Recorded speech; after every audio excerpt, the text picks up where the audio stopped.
Welcome to our channel. Today we how to subscribe to Eero Secure for kids device safety and privacy, easy tutorial step by step clearly. Log into your Eero account using your email and password.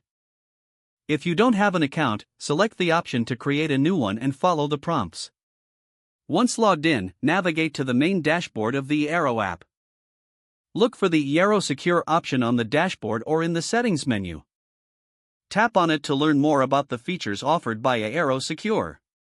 You will see the subscription plans available.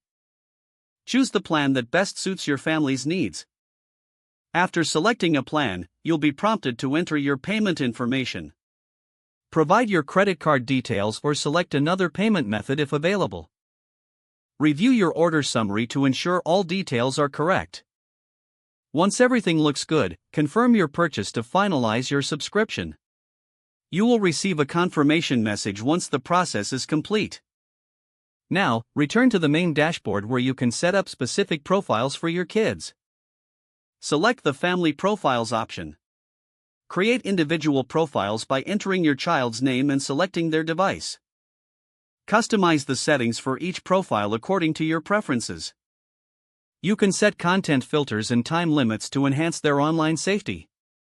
After configuring the profiles, save your changes. Your Eero Secure subscription is now active, providing improved device safety and privacy for your kids. Enjoy the peace of mind that comes with enhanced online protection. If the page does not load, refresh the browser or try again in a private or incognito window.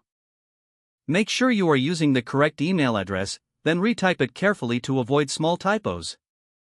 If your password is not accepted, use the reset option and create a new strong password you can remember. Check your spam folder for verification or security emails, then complete any requested confirmation steps. Enable two-factor authentication if available to improve account security and reduce unauthorized access risk.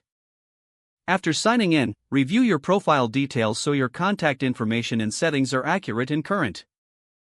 If you see an error message, note it down and try again after restarting your device and internet connection. Log out when you finish, especially on shared devices, to keep your account and payment information secure. Don't forget to like this video and subscribe to our channel for more step-by-step tech guides.